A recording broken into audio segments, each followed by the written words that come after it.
Hey everybody, thank you for joining me. It's Brandon.Therapist, and today I'm joined by a special guest, Daniel Lindau. Daniel Lindau is the founder of Men's Helpline. It's a nonprofit organization that helps men deal with the struggle of infertility, miscarriage, and overall find support through these issues.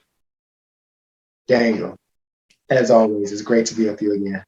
Brandon, it's a pleasure. Thanks for having me. No problem. I really appreciate it. And I really appreciate the timing of it. Um, Daniel, can you tell us a little bit about your journey? My journey. So I have quite a long journey. Since the topic, I guess, is fertility across the world, I'll start with my journey. So I've been married now for about five years, almost 6 years. Before I got married, my wife and I got tested for Jewish genetic conditions. We found out that we were carriers for two of the same genetic conditions. So when that happened, we knew we had a couple options on the table. We could not get married. We could get married, go through the fertility journey and pre-genetic testing, pre-genetic diagnosis, or we could simply just adopt. So we made the decision that we were going to go through the IVF PGD journey, and knowing that the expenses were so insane in the United States of America, and we have to shell out thousands and thousands of dollars. We decided not only because of our Jewish roots to move to Israel, but because of the healthcare system here, that moving to Israel would actually help us on our fertility, having children journey. Because believe it or not, in Israel, the fertility treatments are free. If you are an Israeli citizen, the country believes that for the first two kids, you can have free IVF. I mean, it's relatively free in a sense that it doesn't cost anything. You're paying for medications, but there's limits. So I would say you're not shelling out the thousands and thousands of dollars. You're shelling out in the hundreds. So that was part of it. So we moved to Israel to go through it. And then after going through one cycle of IVF, we did a transfer, and that embryo transfer failed, and we had a miscarriage. And when that happened, I was completely all alone, had no idea. Right, as a guy, we like to fix things. We like to understand why this happened. I mean, we did everything right. We did all the testing. We did this. Like, why would a miscarriage happen? I have no idea. So at that point, the only resource I had was Facebook groups, random Facebook groups that I'm part of, that I posted on, hey, anyone else having these feelings of being lost, career, where you're going to live, relationship with God, all the different types of feelings that every guy basically goes through when they suffer miscarriage or going through infertility, because we can't fix it. So at that point, I realized I'm not fulfilled in my job. I need to do something more productive and help society. So I went back to school, got my master's in nonprofit management from the Hebrew University of Jerusalem, created a support group and kind of a pilot program while in that program. And then a year and a half later, I guess, after working for a while and realizing why am I fundraising for a lot of organizations and seeing the need, I decided to start Men's Helpline with the focus on helping men with dealing with miscarriage, infant loss, stillbirth, and infertility. That is awesome.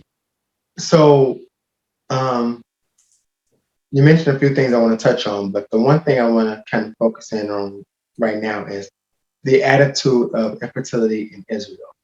How is it treated? Is it as taboo as it is in America, or are they a little more open? So in the religious world, it is still taboo, so to speak. But it is definitely widely more accepted in the workplace. You can't be penalized for taking off to have these medical treatments. You get certain benefits if you have a miscarriage. There's certain rights that you have. So it's still taboo in some sense, but there's definitely a conversation. There are a bunch of organizations in Israel who handle, infertility, but conversations still need to have. A lot of people don't like talking about it, but there are tons of hospitals that deal with infertility, and there are specialists. The way the medical system works in Israel, if you are a citizen, you basically have four choices. There's four HMOs, as we call them in the United States. There are Milchedet, Maccabi, Leumit, and Clalit. Clalit is the largest one out of them, and there's Milchedet, Maccabi, and Leumit is the smallest. So an Israeli citizen can select which of those HMOs they want to be part of, and then they would select through that. The referral process is you go to your OBGYN after, I guess, trying, and then you would get a referral to a fertility specialist, and then from there, go through the process. That is awesome. What would it take for someone who's not a citizen to receive treatment? So it's very easy. I should say it's probably pretty easy. I don't know for sure, but I do know that for a non-citizen, you are able to obtain medical treatment in Israel. The hospitals do have a tourist program. It's definitely significantly cheaper than the United States. I don't know the cost offhand, but you're not going to be shelling out, there are limits. You're not going to be shelling out $25,000, $30,000 a pop. That's awesome. It might be something like, again, don't quote me because I'm not sure, but it might be something like 5,000, maybe 6,000, something like that, I would guess. But it can be done.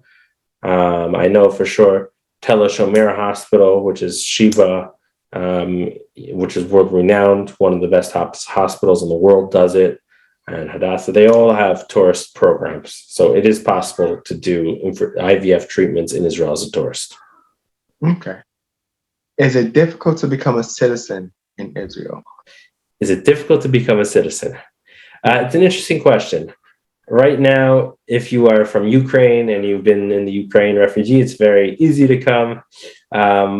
As far as the immigration process to Israel, it's a lot of bureaucracy, a lot of hoops to jump through in order to become a citizen. Obviously, the first thing that they ask you is, are you Jewish? To prove that you're Jewish, because they have the official, right of return.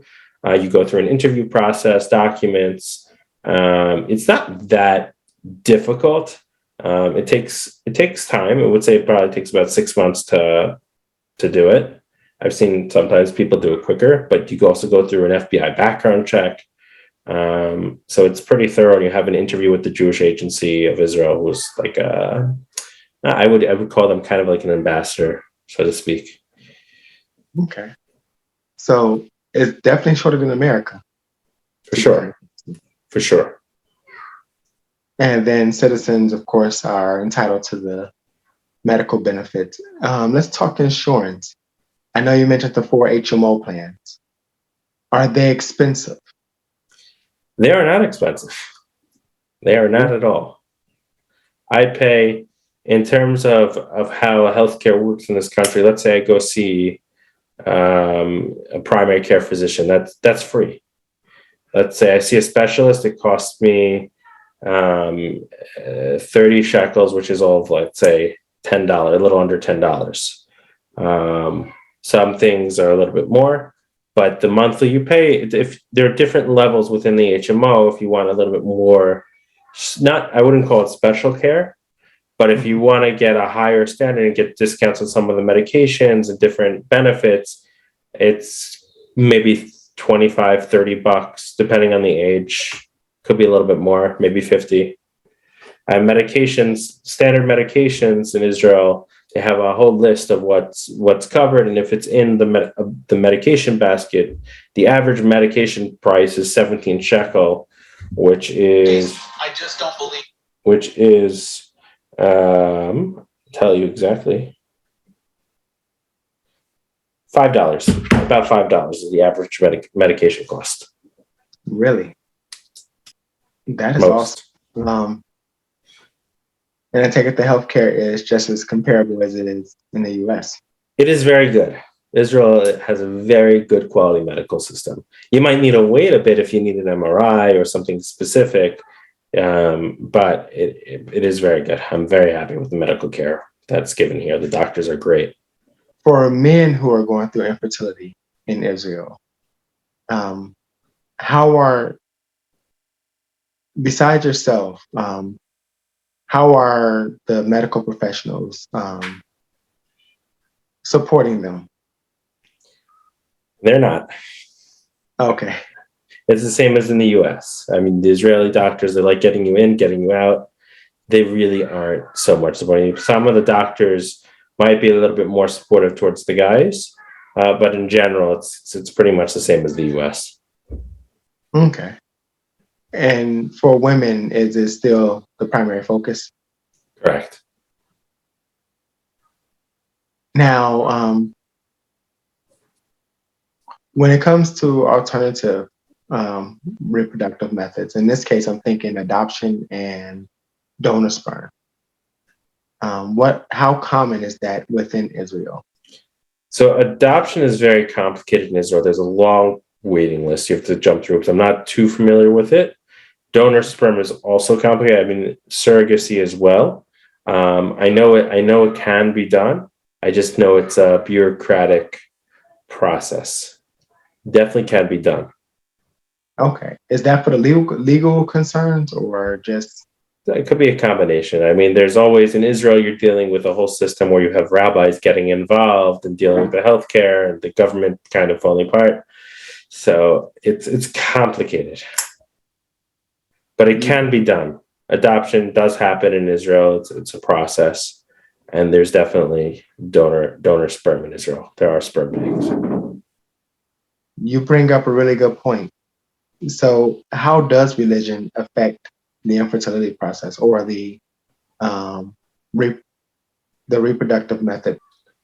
Specifically in Israel, there is a lot of religious people going through the infertility process. So how it affects it is that let's say, for example, in the hospitals themselves, when you're in the embryology lab, in Judaism or the more religious sectors, they put what we call the term is mashgiach. It basically means someone is essentially there watching over the sperm, the egg, the embryos to make sure that they're not being switched, being swapped, that the right sperm is going into the right embryo, right egg. So it does play a role, and there are also certain guidelines as to how things are done. The doctors here are very knowledgeable in the process, so it's accepted, at least here, because even in America, it's accepted, but in the Jewish world, specifically in the religious world, there's family purity laws. So when a couple is going through infertility, they're not necessarily always allowed to be together, and typically, one is not permitted to use a condom. So it's better for the couple to be together when you have to give a sample. So what they allow you to do is to make a small hole in the condom. They give you a special condom that you're allowed to use, and the couple is allowed to be together to give the sample. But they are allowed to give the sample, in the hospital. It's by themselves if need be. But the preference is for the couple to be together, if at all possible. Okay. That is a very different take on it. Yes. It's very different. So, speaking of religion, I know in Catholicism, there's this, they're pretty much against IVF because you're creating life and you may not use it, so to say. In a Jewish religion, does it follow a similar method or? So there have been debates back in the past about IVF and how it should work. Right now, I'm not seeing that there's anything. Again, I'm not a rabbi, but what I've seen is that the rabbis are very pro IVF. They believe that people should be able to have children. So they're not anti a couple doing the IVF cycle, having extra embryos, because they might use it down the line. Okay, so that's good. Really great to see that it's open. I recently did a podcast with a young lady in Nigeria, and she said that the families will often sneak out the country to Wow. either hide the fact they're infertile and come back with a child. or some sort of method as to that, or it's still very patriotic and the men don't believe that they're infertile? What's the attitude and what's the attitude in Israel? And does one have to sneak out the country? I don't know too many cases of people sneaking out the country. I do know of a couple who went down the surrogacy route, and that was very complicated in Israel. So they went out of the country to use a surrogate, and they're actually there now because their surrogate gave birth. Oh, So I don't know too many cases where people are necessarily sneaking out of the country. I think that people are very happy and that grateful in how the country operates in terms of fertility treatments here and that they're covered. I don't think someone would want to leave Israel for fertility treatment because of the cost involved. no. As I'm learning, it just varies across the world. And some of the countries that you least expect are the most affordable. Like I would never thought how progressive Israel is based on an American viewpoint. Yeah. And it's also interesting in Israel, the approval process for getting IVF is complicated as well. It's not like they just say, you go to your OBGYN, they send you to a fertility specialist, and then you're starting the cycle right then and there. They're still sending you through the whole cycle, right? They'll do a semen analysis for the guy. They'll do a breast exam for the woman. They'll send her for blood tests. They'll send you for blood tests. They'll send you to a genetic counselor. There are a lot of steps along the process before you're even approved for the IVF. So it's a very check. Correct. Right? And then there's also sometimes a lot of the doctors, a lot of it's a thorough process. They're not just going to send you straight to doing IVF. They'll probably, depending on the doctor, depending on the case, they'll probably have you do IUIs first. Okay. What will make them choose an IUI over an IVF? So I think the reason that they start with IUI is because the cost of it, even though it's technically free, I think they find that it's, so to speak, easier for the couple than to have to be sedated under anesthesia for an egg retrieval and go through that whole process. So I think they try to make it as natural as possible without having to go down the whole route. For us, it wasn't, in our specific case, because we had the genetic condition that we were trying to avoid. They didn't want us to do the IUI because we needed the IVF specifically so they could test the embryos. Okay.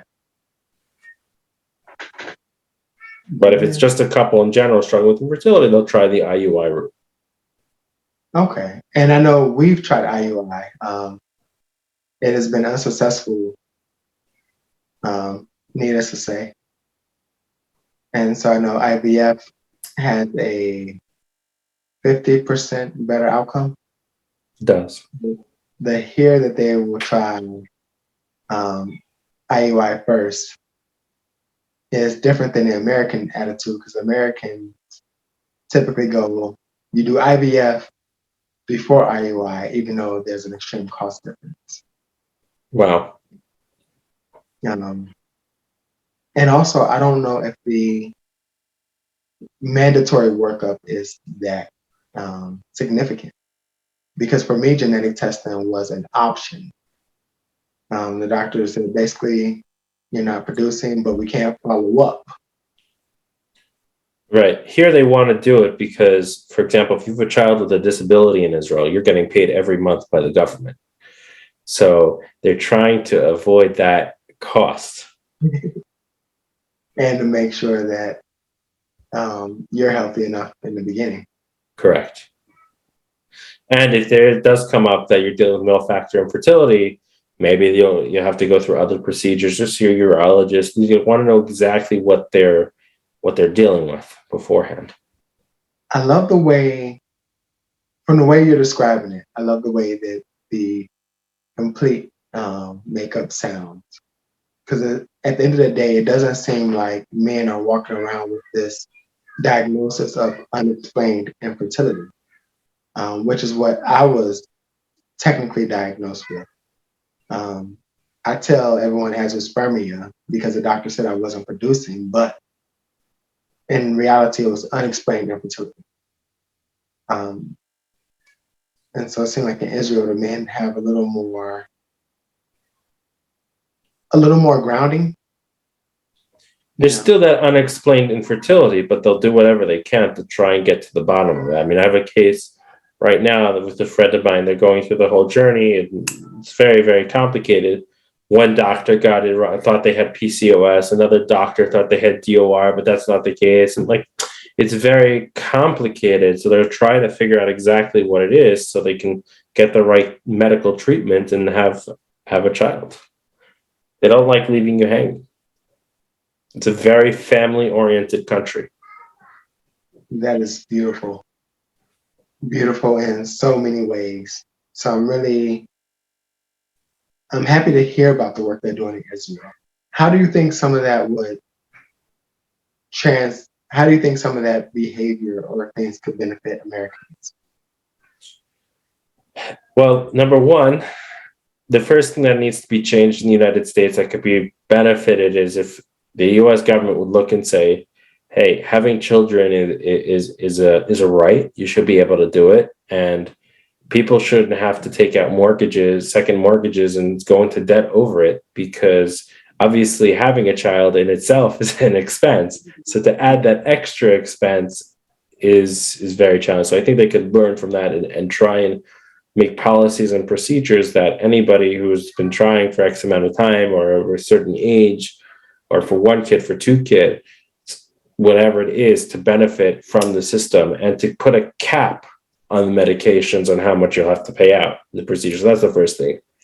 The second thing that I think the United States, or really any country in the world, could benefit from is the approach and how IVF is done.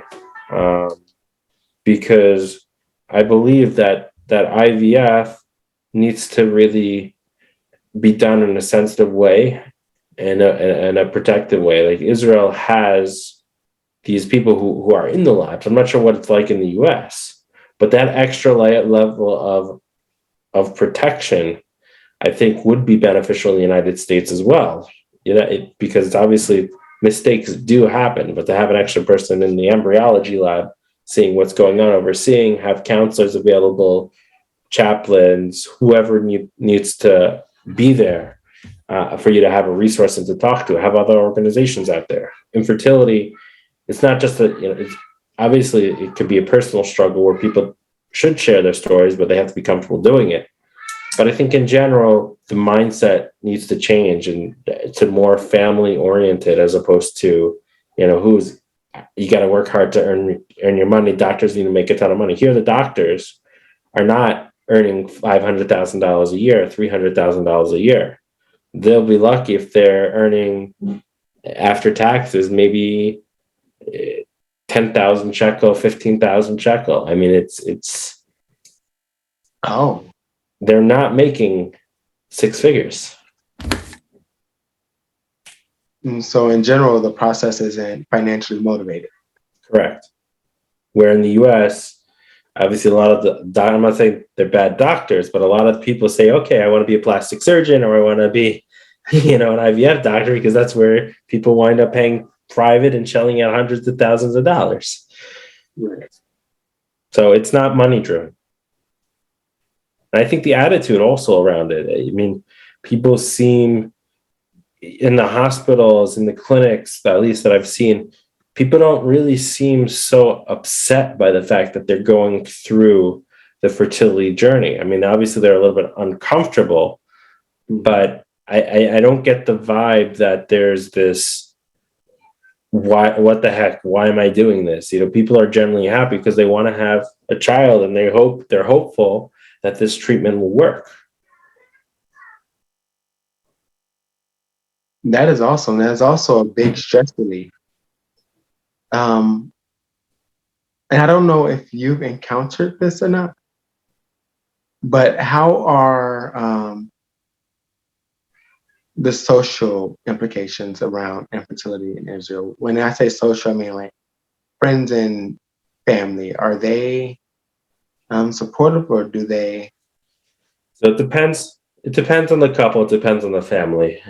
People do create their support networks, or they tell, because the statistics are pretty similar, right? In the U.S., 1 in 8 couples struggle with infertility. So the conversations definitely happen. People are private about it, kind of the same way that they are in the U.S., especially in more in the religious world. But the people have their support networks. Obviously, there's less for guys, but there are a lot of organizations that focus on women. So you can call, you can go to retreat. But it's interesting, a lot of these places, after you're successful, you're not necessarily welcome on their retreat, because it's for people more struggling to have a kid. And once you have a child, they don't really want you. They don't necessarily deal with you. It takes away from the. Um, it's almost like um, throwing it for people who still going through the process Correct. phase. Though the infertility process never changes. I mean, a successful pregnancy means that you have to repeat the same steps if you want to move forward with another child. It's not necessarily a healing. Although there seems to be research, a lot of Israel is a very research science startup nation. So there seems to be a lot of research being done in Israel to try and improve how IVF is going through, and embryology. There's a lot of startups focusing on this area. And there's a company that's called Go Stork, that was started out of Israel, that tries to help find, I believe, donor sperm and surrogates. Like, there's a lot of technology coming out of Israel that will support the IVF process. That's beautiful to hear. I'm really happy to hear that. Speaking of support, tell us about the Men's Helpline. Men's Helpline, great question. So, Men's Helpline, we launched our hotline. We have a hotline number. It's a toll-free number you can call. We're available to speak with you, and obviously put you in touch with Brandon if need be on a level. Put you in touch with a bunch of our Facebook groups. Be a guest on we have a podcast. We're building it slowly, but there are resources out there that we have. For example, the podcast, the hotline, the Facebook groups, and our professionals, therapists out there like Brandon, who are happy to assist at any given time. Yes.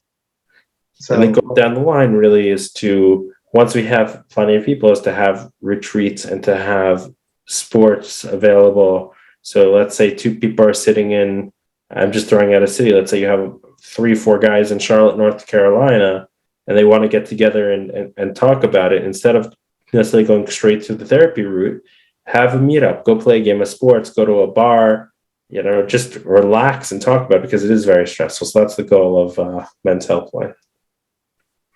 That is awesome. And I'm still waiting to be on the podcast, Daniel. Yes, let's schedule a time. When is good for you? Thursdays around this time seem to work pretty well. Let's do it. And then I'll be on the opposite end of the interviews. Yes. Let's do it. So I know we have talked a lot about Men's Helpline, consulted with each other in different forms and fashion. And so it's always a great pleasure meeting with you, Daniel. Pleasure's mine. Thank you for always reaching out and being there and being a guide to everybody who's struggling with this. It's really needed. So this series, Infertility Around the World, is to show that we're all in it together regardless of where we are. And hopefully bring unity and support to each other. Because as men who struggle with the infertility process, miscarriages, IUI, IVF, the failures that come with it, the successes that come with it, and even the failures that come with adoption and foster care. At the end of the day, the resources for men still remain low, and it's hurtful. Men think they're strong, but at the end of the day, if a man needs to cry, he needs to talk to someone about it. I mean, just yesterday, I got this message from, I'll just read you what he said, that naming him because he's also anonymous, but he said to me, this is what he messaged me. All this time I've been helping my wife stay together, doing all the chores at home and never really grieved our losses. It seems like all those emotions are crashing down on me now. I also think I'm facing a burnout. I'm exhausted physically and emotionally. This is, guys specifically suffer in silence. They're taking a hit for this. I mean, this is all heavy stuff, and the conversation needs to be had. There needs to be resources for men who are going through this, because it's not just about the women. The men also suffer. They do, and I'm glad that person reached out to you. Me too. It humbles me. I see fruits of the labor. People are reaching out and saying, hey, I need help. Let's make a support group. Guys, seriously, don't be afraid to reach out. If we need to create a support group, you want to get together, let's make a get together. Yes, because it just has to be, we can't continue to pretend to be strong. We can't. We have to acknowledge our own feelings. That way we're better people for the world. Then less of the world, better people for our families and our siblings. Because when we break down, they break down. Yes. The saying is happy wife, happy life. Happy marriage, happy life. So if you're breaking down, then they're certainly breaking down. Yep. And so I'm thankful for you and your mission, Daniel. I look forward to our continuing work together. And thank you for joining me today. Thanks for having me.